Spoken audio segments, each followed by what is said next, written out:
ፊልሙ የሚጀምረው ሊናሚ የተባለች ደስተኛ ወጣትን በማሳየት ነው።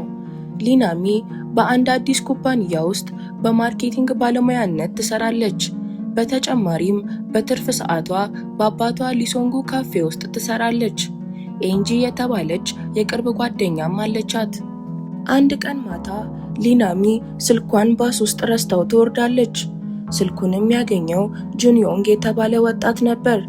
በነጋታው ጓደኛዋ ኤንጂ ለሊናሚ ስትደውል ጁንዮንግ የድምፅ መቀየሪያ አፕሊኬሽን ተጠቅሞ በሴት ድምፅ ስልኩን ባስ ውስጥ እንዳገኘው ይናገራል። እሷም የሊናሚ አባት ካፌ ውስጥ ወይም ፖሊስ ጣቢያ እንድታስቀምጠው ትጠይቃታለች። እሺ በማለት ስልኩን ይዘጋዋል። በሌላ በኩል ፖሊሶች በጣለው ከፍተኛ ዝናብ ምክንያት ጫካ ውስጥ የተቀበረ አስከሬን ያገኛሉ። ጂንማን እና ኪም ጁንጎ የተባሉ ፖሊሶች ተነጥለው ምናልባት ገዳዩ የራሱ የፖሊስ ጂንማን ልጅ ሊሆን እንደሚችል ያወራሉ። የጠረጠሩበት ምክንያትም አስከሬኑ የተገኘበት ቦታ ላይ ፖሊስ ጂንማን እና ልጁ ጁንዮንግ የሮማን ዛፍ ተክለው ነበረ። አስከሬኑም የተገኘው እዛው ቦታ ላይ ነው። ጂንማን ልጁ ከቤት ወጥቶ ከጠፋ 7 ዓመት ተቆጥረዋል። ከዛም ጁንዮንግ በሊናሚ ስልክ የሚገቡትን መልእክቶች በማየት ስለ እሷ መረጃ መሰብሰብ ይጀምራል። የጓደኞቿንና የሥራ ባልደረባዎቿን ስም በማስታወሻ ላይ ይጽፋል። የስልኩን የይለፍ ቃል ሊገምት ቢሞክርም አልተከፈተለትም ነበር። በንዴት ስልኩን ከጠረጴዛ ጋር አጋጭቶ ይሰብረዋል። ሊናሚ ካፌ ውስጥ እያለች ጁንዮንግ እንደገና በሴት ድምፅ ደውሎ ድንገት ወድቆብኝ ስልክሽ ስክሪኑ ስለተሰበረ ጥገና ቤት አስቀምጬልሻለሁ፣ ማሰሪያ ክፍያውንም እንደከፈለ ነግሯት የስልክ ጥገና ቤቱን አድራሻ ይልክላታል። ሊናሚ ስልኳን ለመውሰድ ወደ ተሰጣት አድራሻ ሄዳ በሩ ላይ ካለ ማስክ መግባት አይቻልም የሚል ማስጠንቀቂያ አይታ ማስክ አድርጋ ወደ ውስጥ ትገባለች። ጁንዮንግ ኮፍያና ማስክ አድርጎ ፎርም እንድትሞላ ይሰጣታል። ፎርሙ ላይም ስሟን፣ ስልኳ ምን ጥገና እንደሚያስፈልገውና የይለፍ ቃሏን ጽፋ ትሰጠዋለች። ጁንዮንግ ስክሪኑን እየጠገነ በስልኩ ውስጥ ስፓይዌር ይጭንበታል። በስፓይዌሩም አማካኝነት ሊናሚ ስልኳ ላይ የምታደርገውን እያንዳንዱን ነገር ማየት እንዲሁም የትም ቦታ ሆኖ ስልኳን መቆጣጠር ይችላል። ሊናሚ ምንም ሳትጠራጠር ስልኳን በማግኘቷ ደስ ብሏት ወደ ካፌው ትመለሳለች። ማታ ላይ ጁንዮንግ ወደ ካፌው መጥቶ የሮማን ጁስ ካለ ይጠይቃታል። ስልኳን ሲሰራ ማስክና ኮፍያ አድርጎ ስለነበረ አላወቀችውም ነበር። ትገረምና ሜኑ ላይ እኮ የለም፣ እንዴት ጁሱን እንደምንሰራ አወቅ ትለዋለች። እሱም ከዚህ ቀድሞ ብዙ ጊዜ መጣ ነበር ይላታል። ስለ ጁሱ ያወቀው ግን ስልኳ ላይ ባገኛቸው ፎቶዎች ነው። ሊናሚ ብዙም ጥርጣሬ ሳያድርባት ጁሱን ታቀርብለታለች። የሊናሚ አባት ግን ከዚህ በፊት አይቶት ስለማያውቅ ይጠራጠረዋል። በሌላ በኩል ፖሊስ ጂንማን የጠፋው ልጁን አድራሻ አግኝቶ ወደ አድራሻው ይሄዳል። ቤቱ ውስጥም ሊናሚን ጨምሮ የ9 ሴቶችን አድራሻ፣ ፍላጎታቸውን፣ የጓደኞቻቸውን ስም ዝርዝር የያዙ ማስታወሻዎችን ያገኛል። ይህን እያየ ስልኩ ላይ ቴክስት ይደርሰዋል። መልእክቱም ከልጁ ጁንዮንግ ነበር። እንዴት ነህ አባቴ ብሎ እዛው ቤት ውስጥ ራሱ ጂንማንን አንስቶ ፎቶ ይልክለታል። ጁንዮንግን ለመያዝ አስቦ ከቤቱ ሲወጣ አሁን ደግሞ ከህንፃ ጣሪያ ላይ የተነሳ የሚመስል ፎቶ ይልክለታል። ህንፃው ላይ ሲደርስ ግን ማንም የለም። ወደ ጁንዮንግ ቤት ሲመለስም ከያዘው ማስታወሻ በስተቀር ሌላው ወረቀቶች እንዳለ በውሃ ተጥለቅልቀው ያገኛል። ሊናሚ በነጋታው በማርኬቲንግ የምትሰራበት ድርጅት ስትገባ አለቃዋ ጥርታት ከአንድ ትልቅ ድርጅት ጋር ውል ሊፈራረሙ እንደሆነ፣ ውሉ ከተሳካ ደሞዟን እጥፍ እንደምታደርግላትና ነገር ግን ይሄን ለሌሎች ስራ ባልደረቦቿ እንዳትናገር ታስጠነቅቃታለች። ይህንንም ንግግር ጁንዮንግ በስልኳ እየሰማ ነበር። ጁንዮንግ ማታ ላይ የሮማን ጁስ ለመጠጣት በድጋሚ ወደ ካፌው ይሄዳል። እዛም ለሊናሚ የመረብ ደህንነት ላይ እንደሚሰራና እርዳታ ከፈለግሽ ደውይልኝ በማለት ካርዱን ይሰጣታል። ጁንዮንግ የሊናሚን ህይወት ሙሉ በሙሉ ማጥናት ይጀምራል። ብቻዋን እንደምትኖር፣ መቼ ከቤት እንደምትወጣ እንደምትገባና ከጓደኛዋ ውጭ ማንም የማያውቀው ሁለተኛ የኢንስታግራም አካውንት እንዳላትም ያውቃል። አባቷ ሲንጎ ሊናሚንን ወደ ቤቷ እያደረሳት ከዚያ ልጅ ራጊ መጥፎ ስሜት እየተሰማኝ ነው ይላታል። እሷም አታስብ ብለው ወደ ቤቷ ትገባለች።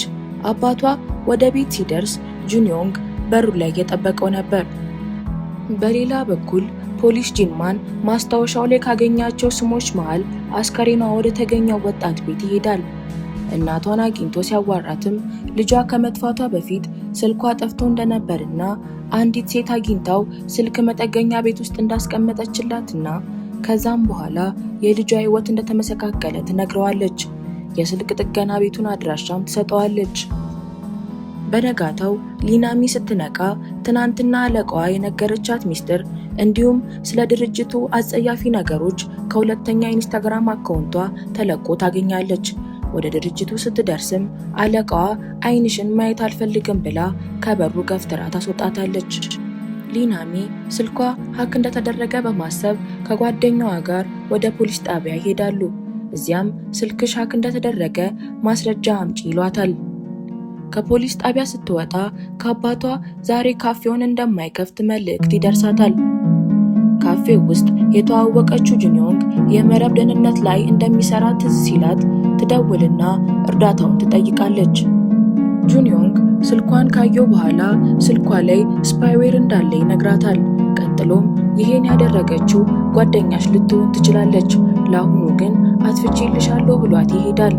ሊናሚ የድርጅቱንም ሚስጥር ለሷ ብቻ መናገሯ ትዝ ይላትና ጓደኛዋን አንቺ ነሽ ያደረግሽው ብላ ስትጠይቃት ኤንጂ በጣም ተናዳ እንዴት እኔ ትጠረጥሪኛለሽ ብላ ጥላት ትሄዳለች።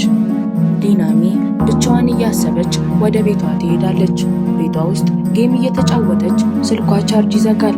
ተናዳ ስትወረውረው ስክሪኑ ይሰበራል።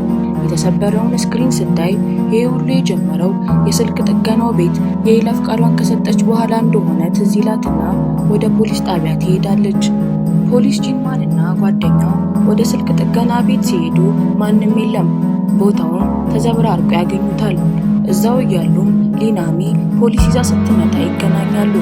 ጂንማንም ፖሊስ እንደሆነና ስለ ጁንዮንግ ማንነት ይነግራታል። እሰራበታለሁ ያለበት የመረብ ደህንነት ድርጅትም ሲደውሉ ጁንዮንግ የተባለ ሰራተኛ እንደሌላቸው ይነግሯቸዋል። ሊናሚ ከፖሊሶቹ ጋር እሱን ለመያዝ አንድ እቅድ ያቅዳሉ። ስልኳን እሱ ሀክ እንዳደረገው እንዳወቀች ሳታሳውቅ ላፕቶፓን እንዲሰራላት ወደ ቤቷ እንድትጠራው ይስማማሉ። ከደወለችለት በኋላ ጂንማንና ኪም ጆንጎ በሯ ላይ መኪናቸውን አቆመው መጠበቅ ይጀምራሉ። ከጥቂት ሰዓታት በኋላ ወደ ሊናሚ ቤት ሊገባ ያለ ወጣት ያያሉ። በሩ ላይ ካስቆሙት በኋላ ግን ጂንማን ያስቆሙት ሰው ልጁ እንዳልሆነ ሲያይ ይለቁታል። ሊናሚ ቤት ውስጥ ሆና እየጠበቀች መምጣት አልችልም የሚል መልእክት ይልክላታል። ጂንማንና ኪም ጆንጎ ይህን ሲሰሙ ለማንኛውም ዛሬ ማታ ሌላ ቦታ እንድትቆይ ይመክሯታል። እሷም የድሮ ስልኳ ላይ ሲሟን አስገብታ ከያዘች በኋላ አባቷ ቤት እንዲያደርሷት ትጠይቃቸዋለች። አባቷ ቤት ካደረሷት በኋላ እርዳታ ካስፈለገች ብለው ስልክ ቁጥራቸው ያለበት ካርድ ይሰጧታል። ሊናሚም ይህም ስልክ ሀክ ከተደረገ በማለት ወረቀት ላይ መልእክት አልክም ጥሪ ብቻ ብላ ጽፋ ታሳያቸዋለች። እሷን አድርሰው ወደ ፖሊስ ጣቢያ እየተመለሱ ያለ ለጂንማን ይደወልለትና እዛው አካባቢ ተጨማሪ 8 አስከሬን እንደተገኘና አንዱ አስከሬን የራሱ ልጅ የጁንዮንግ እንደሆነ ይነግሩታል። ሊናሚ ወደ አባቷ ቤት ስትገባ ጁንዮንግን ታገኘዋለች። አባቷንም መታጠቢያ ቤት ውስጥ ታስሮ ታገኘዋለች። ከዛም ጁንዮንግ ደህና ነኝ ብላ ለጂንማን መልእክት እንድትልክ ካስደረጋት በኋላ እሷንም ከአባቷ ጋር አብሮ መታጠቢያ ገንዳ ውስጥ ይደፍቃትና ፎቶ ያነሳታል። በዚህ መሃል ጂንማንና ኪም ጆንጉ መልእክት መላኳ አደጋ ውስጥ መሆኗን ስላመለከታቸው ቀስ ብለው ወደ ቤቱ ይገባሉ። ጁንዮንግ ኪም ጆንጉን አይቶ ሊመታው ሲል ጂንማን ከኋላ ይዘውና ይመታዋል። ኪም ጆንጉ ደግሞ ሊናሚና አባቷን ከመታጠቢያ ቤት ገንዳ ውስጥ ያወጣቸዋል። ጂንማን ገዳዩን ካሰረው በኋላ ጁንዮንግ የት ነው ብሎ ይጠይቀዋል። እሱም በማሾፍ እኔ ነኝ ይለዋል። ጂንማን የገዳዩን ቦርሳ ሲከፍት 9 ስልኮችን እንዲሁም ስለ እያንዳንዳቸው የተጻፉ ማስታወሻዎችን ያገኛል። የመጀመሪያው ስልክም የራሱ ልጅ የጁንዮንግ ነበር። የመጀመሪያ ግድያው እሱ መሆኑ ሳያንስ ስሙንና ማንነቱንም ሰርቆ እሱን መስሎ እየኖረ ነበር። ስልኩን ሲከፍትም ጁንዮንግ ውሃ ውስጥ ተደፍቆ ሲሞት ያነሳው ፎቶ ይታያል። ጂንማን በንዴት የልጁ ገዳይ ላይ ሽጉጡን ይደቅናል። በዚህ መሃል ሊናሚ ከውሃ ወጥታ ስትነቃ አባቷ ግን አልተነሳም ነበር። ኪም ጆንጉ ሲፒአር ሊሰጠው ቢሞክርም ሊነቃ ግን አልቻለም። ይሄን ሊናሚ ስታይ በንዴት የኪም ጆንጉን ሽጉጥ አንስታ ገዳዩ ላይ ተኩሳ ትመታዋለች። በዛ መሃል የሊናሚ አባት ይነቃል። የእርዳታ ሰራተኞችም መጥተው ሶስቱንም ወደ ሆስፒታል ይወስዷቸዋል። ፊልሙ የሚያበቃው ሊናሚ ወደ ቀድሞ ህይወቷ ተመልሳ ካፌ ውስጥ ከጓደኛዋና ከአባቷ ጋር ስትጫወት በማሳየት ነው። ስለዚህ ፊልም ምን ታስባላችሁ? በሷ ሁኔታ ውስጥ ብትሆኑስ ምን ታደርጉ ነበር? ሐሳባችሁን ኮሜንት ላይ አስቀምጡ። እንደዚህ አይነት ተጨማሪ ፊልሞችን ለማግኘት ሰብስክራይብ በማድረግ የቻናላችን ቤተሰብ ይሁኑ።